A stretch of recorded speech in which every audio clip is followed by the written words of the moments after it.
L'économie, Axel de Tarlé, journée spéciale apprentissage sur Europe 1. Muriel Pénicaud sera donc notre invitée tout à l'heure à 8h15. La ministre du Travail veut s'inspirer du modèle suisse. Quel est-il ce modèle suisse, Axel ? Eh bien, l'apprentissage est la norme en Suisse. Figurez-vous qu'à l'âge de 15 ans, les 2/3 des étudiants, 2 sur 3, partent en apprentissage. Chez nous, c'est 7%. Alors pourquoi ? Eh bien, parce que c'est une voie d'excellence qui permet d'accéder aux plus hautes responsabilités. En Suisse, vous avez actuellement 2 ministres qui sont issus de l'apprentissage. Le directeur général de la grande banque suisse mondiale, UBS, est un ancien apprenti.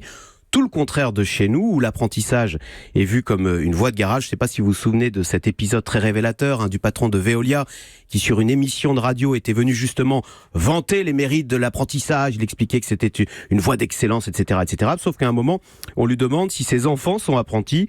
Et là, patatras, le patron de Veolia répond « Ah bah non, mes enfants, ils sont trop brillants ». Donc CQFD, chez nous, l'apprentissage est réservé, on le voit, aux élèves en échec scolaire. Comment changer cet état d'esprit ? Le problème est culturel, non ? Bah oui, exactement. En France, on valorise le parcours intellectuel. Et c'est assumé.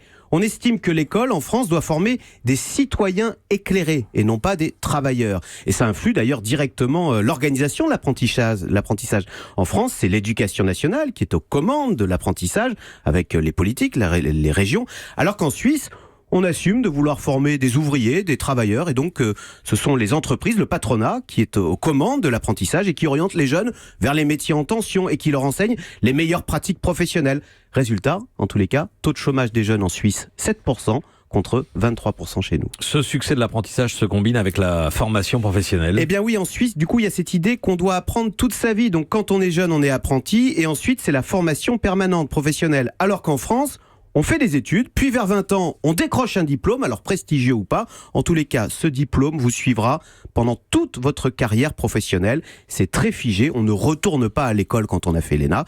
C'est pour cela que c'est très compliqué d'importer ce modèle suisse en France, parce qu'en fond, c'est toute notre façon de voir l'éducation, le parcours scolaire, qui serait à revoir. Axel de Tarlé. Hélène, très vite. Oui, du coup, on a du mal à imaginer qu'une seule loi fasse advenir cette révolution culturelle dont on aurait besoin. On est un pays d'intellectuels, alors on cherche des grandes figures qui feraient exemple. En Allemagne, par exemple, Gerhard Schröder était un ancien apprenti. Chez nous, il n'y a pas d'exemple d'apprenti qui ait atteint les sommets. Bon, on verra ça aussi avec Muriel Pénicaud tout à l'heure, notre invitée. Il y a aussi des questions d'organisation qui sont sérieusement posées en France.